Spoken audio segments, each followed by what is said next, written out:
Hello and welcome to Drive and Double Feature Podcast. I'm Nathan. Ryan.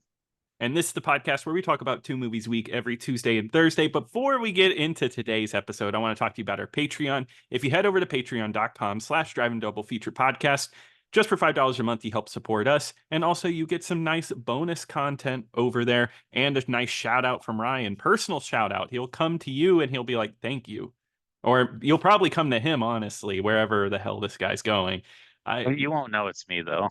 Oh, you never know. But just a secret secret man that you just end up talking to. Just talk to everybody about our podcast, really, just in case. Right? I would. Yeah, just to be on the safe side. But anyway, getting into today's movie, we are talking about Jin-Roh, the Wolf Brigade. This is from 1999, directed by Hiroyuki Okiura. And it's written by Mamoru Oshii, who we actually talked about before. That is the director of Ghost in the Shell, who was supposed to direct this movie, but actually had to step down and have somebody else take over. But this movie is written by him.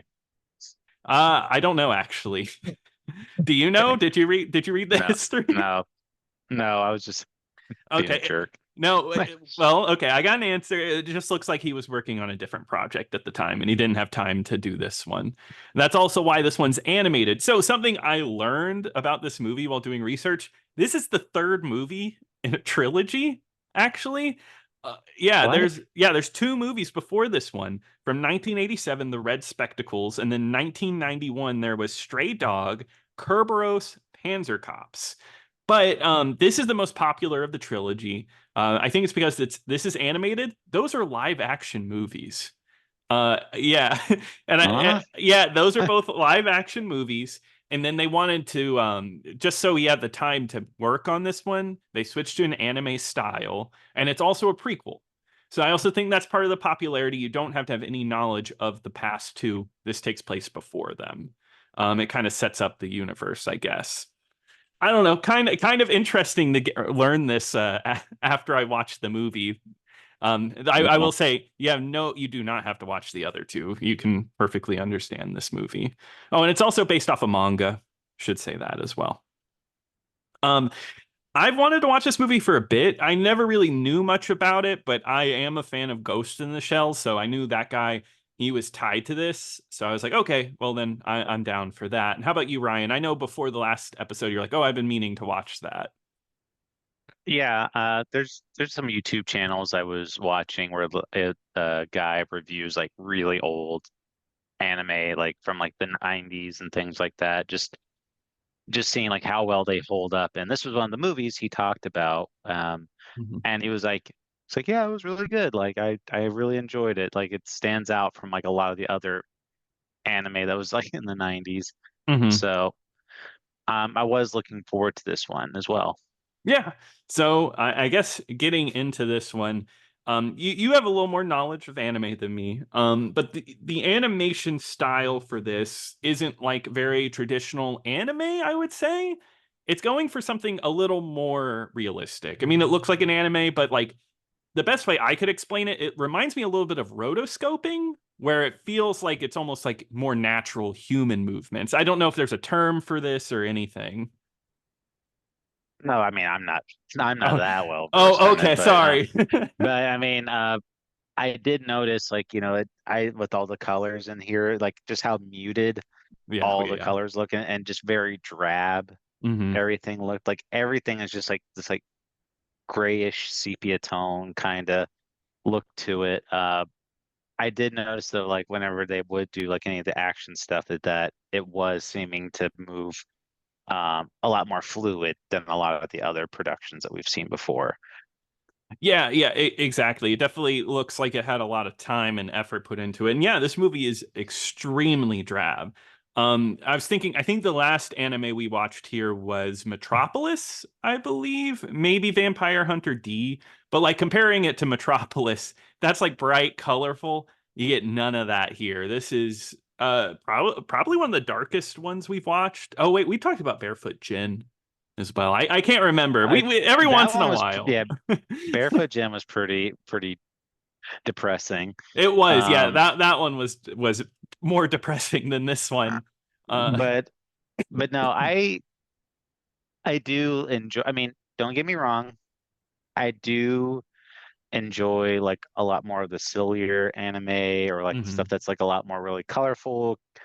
But I do appreciate the more very serious natures of a lot of other anime because um, like I guess I really like it when it actually takes the time to make you feel like this is set in real life. I mean, even though Hmm. this is a sci-fi movie technically, um, Technically, yeah, because it is an alternate history movie.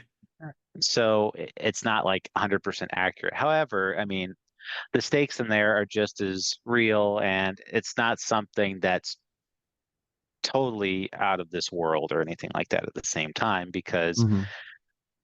I mean, like the issues that they're dealing with, you know, it's really funny.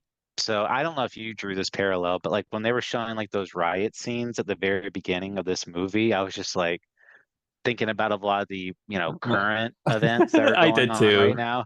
And I was just like, oh wow, it's like this really Hmm. this really is like a timeless Yeah. peek into like fascist governments and stuff. No, exactly. Yeah, because it's heavily about fascism, and like in the whole beginning, not a lot's explained, but you get a really long sequence of the riots, and I thought the exact same thing. I thought about the images and videos that we're seeing from the riots because it's just like a wall of people shielded and people throwing stuff at them, Molotovs, and just like this battle um in the streets. And yeah, no, it felt very topical, especially for a movie it's set in the past.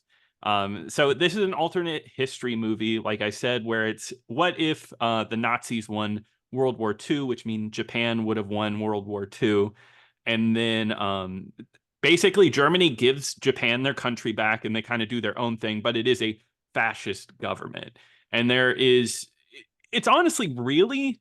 I'm gonna probably mess some stuff up here because just like Ghost in the Shell, I feel like it is like layers and layers of like story and like plot, even Akira in a way where it's like there's so much going on here. It's a lore dump.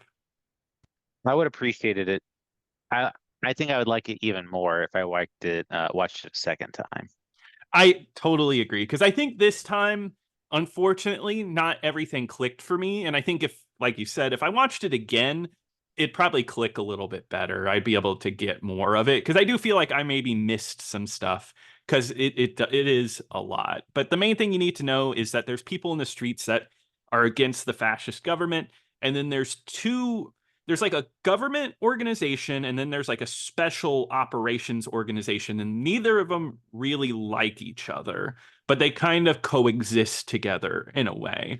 And then the special, it's almost like like just like a military group, and they all dressed up in these like gas masks with heavy armor. If you've ever played the game Killzone, they look like the hell gas from that, and I wouldn't be surprised if that was inspired by this because they look exactly the same. But they're like giant, scary beings, and they just murder like anybody that gets in their way.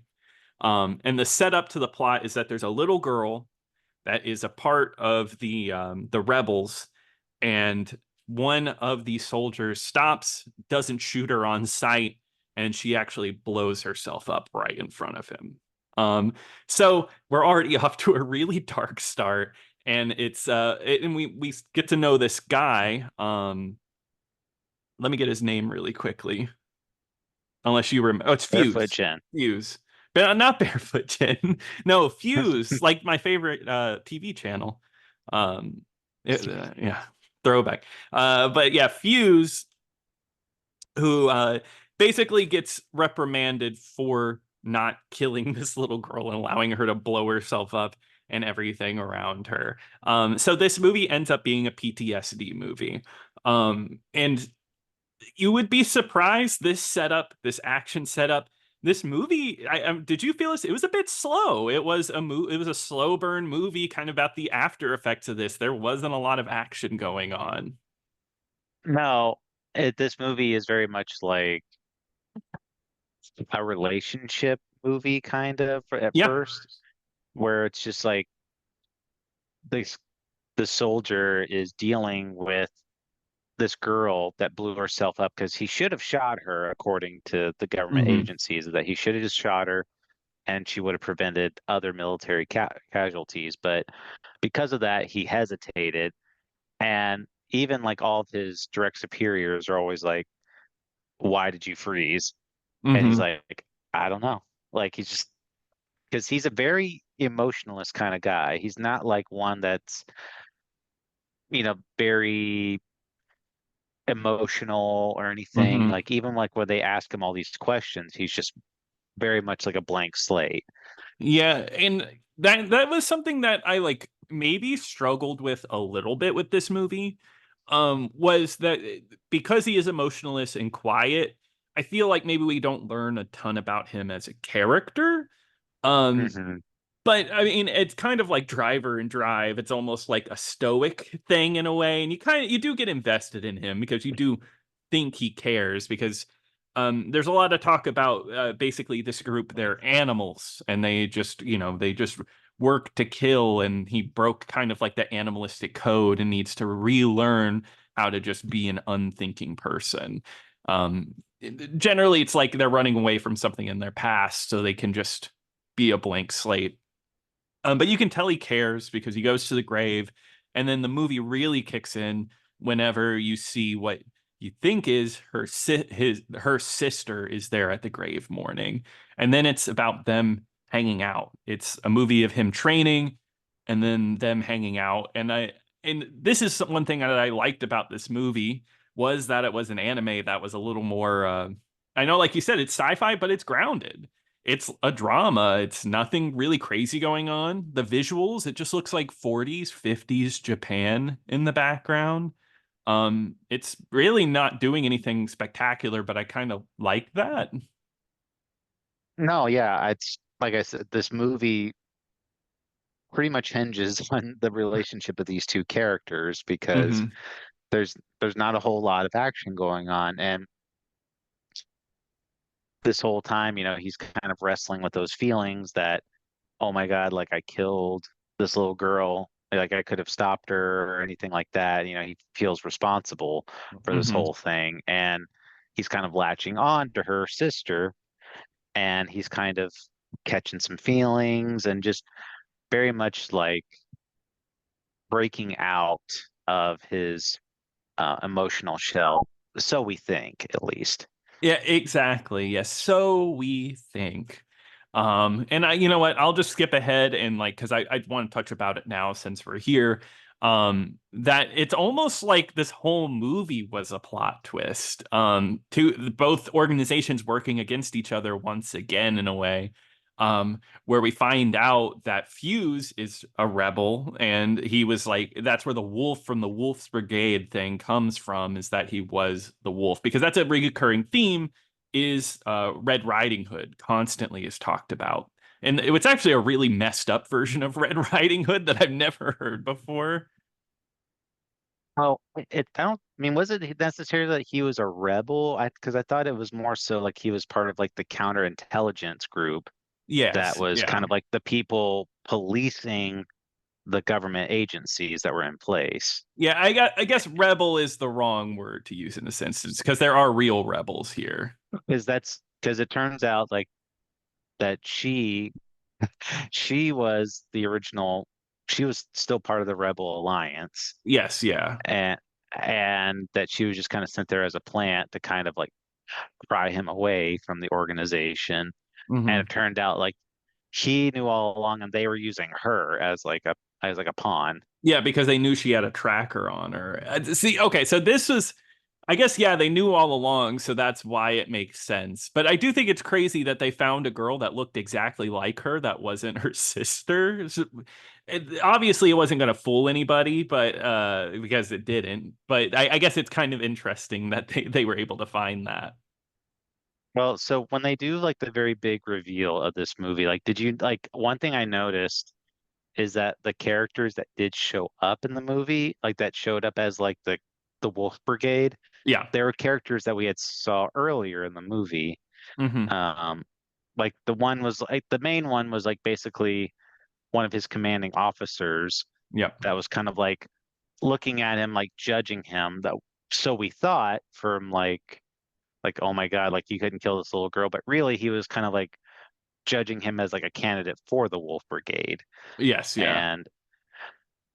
And then there was like another one where it was like an older man. You saw him at the cemetery, like Hmm. walking around, and it turned out like, he was one of the Wolf Brigades too. So Yeah. it's it's a very layered movie, like I said, where it's like you have to watch. I feel like you have to watch it multiple times in order to fully get it. Yeah, yeah, exactly. Because not only with that, there's like scenes where the government like officials are talking and talking about like, oh, they're because that's another thing that keeps popping up. It's the Wolves Brigade and like, does it exist? Is it really here? And there's a lot of layering here. But once again, with that layering, it is a bit slow. But I do think that allows the visuals to shine. This is a very like even with ugly colors, it's a very pretty movie, and you can tell how much detail was thrown into some of these. Sure. There's a really great sequence. It's like almost like it's like a dream sequence almost where Fuse is in the sewer hunting down the little girl and he's surrounded by wolves the whole time and the wolves are following him around and eventually they eat like her body. I thought that whole sequence was great, just really inventive. No, yeah, that's probably the most memorable scene for me. It was just Yeah. her like being tracked down by the wolves and then just ripping her body apart. Yeah. It's very grotesque. It's a movie that's violent, but it saves it for like key moments so it really like sticks out. I, oh yeah, I mean, 'cause if you go back to some of those from like the 90s or like late 80s, it was just like we're just going to show you violence and gore just because. Yeah. Yeah, that's And what you want. yeah, so like people would be shot by like these bullets or whatever, like a shotgun or something, and like half their body would be torn apart Yeah. or something. But and this one, yeah, it is ultra violent, but like you said, they don't overuse it. They only use it for very key moments. Like I liked it, they used in the very beginning, kind of like setting the tone, like, oh no, we're not afraid to go there type of thing. Hmm. And then they don't show it again until we kind of are invested in this girl, this woman. Hmm. And so, you see her get ripped apart, it's kind of like freaking out, everything, and then they Yeah. don't do it again really until like the climax of the movie. Exactly. Whenever, and then of course the big climax is him in like the suit, just out killing people. And there's another really cool looking sequence of the guy just standing there, and he has the gun, and I don't know why you would do this. Well, I guess I know why you would do it. Never mind, because he starts at the ground, he shoots, and it comes up, and the bullets are hitting the water, and it slowly like goes up to him. And I guess he does that for the recoil. But yeah, that I think that was a really good sequence. Yeah, I mean, I keep harping on its slowness, but I don't think that's a negative at all. I do think it's a very enjoyable movie. I don't know. I was really invested in the story, and especially when that twist hit, I was like, oh, okay, cool. This is actually really neat because I didn't see it coming like at all. Oh no, yeah, I didn't.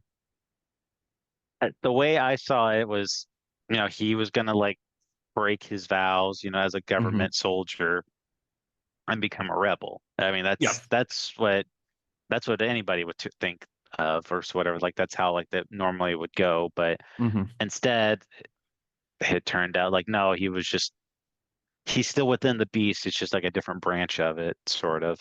Yeah, exactly. But he still is invested in this girl. It's not like he immediately loses his relationship with her. And that makes the No, end of the movie even more depressing. It's a really, really good ending to a movie. Because he's ordered to kill her, and he's like very apprehensive to it. yeah, no, that was really well done, I thought, because you know you see him like kind of like them quote falling in love, Hmm. and like they do eventually share a kiss together, Hmm. and you think like he's got feelings, but then it's revealed that he betrayed her. So then you think, okay, these feelings were obviously fake, Hmm. and this guy is just used her totally. But his commanding officer pretty much tells him like, you got to kill her. Like there's no like we can't have any loose ends, and she's run out of her usefulness at this point. Hmm. And so he hugs her, and he's emotional, too. For like Like, the it's like first time in the movie. the first time he's ever shown any type of emotion like that, and he ends up killing her. And so we come to find out, it's like, no, like those feelings were real. Is that, Yeah. he was starting to catch feelings for this girl. Exactly. Which I think, like you said, maybe on a second viewing, it would all come together because that relationship was actually getting built because they spent all that time together. And like I said, I was like, maybe I wasn't getting invested because he wasn't emotional, but it wouldn't make this ending as strong as it was if he wasn't crying, right? Because I remember seeing that. I literally watched it this morning, and he started crying. And I was like, oh, damn, that's really sad because it was like the first time you ever saw him with any emotion. So now When I saw him crying, I thought, what a little bitch. yeah, pussy. That's what you said out loud. Pussy. Yeah, and yeah, no.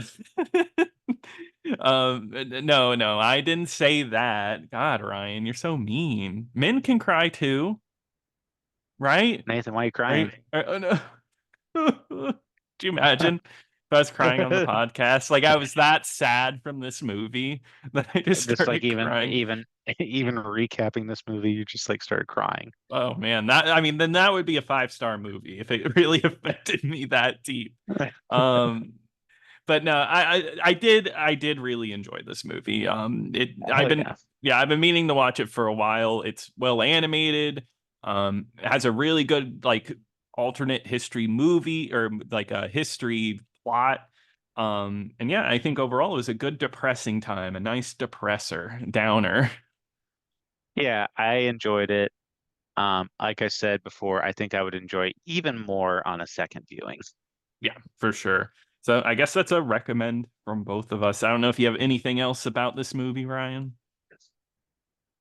No, I said it all. All right. Well, then we will wrap it up there. But Ryan, what are we covering on Thursday? Well, Nathan, we just got done covering a very serious movie, so we're going to keep that trend going. We're going to be talking about the movie Meth Gator, and that one is streaming on Tubi. That seems like a really serious drama, so I'm excited to watch that one. But You should be. oh yeah. But if you want to email us, you can email us at drivingdoublefeaturepodcast@gmail.com. Be sure to like, subscribe on YouTube, or like or subscribe wherever you're listening to this from. We'd really appreciate that. But until next time. Until next time.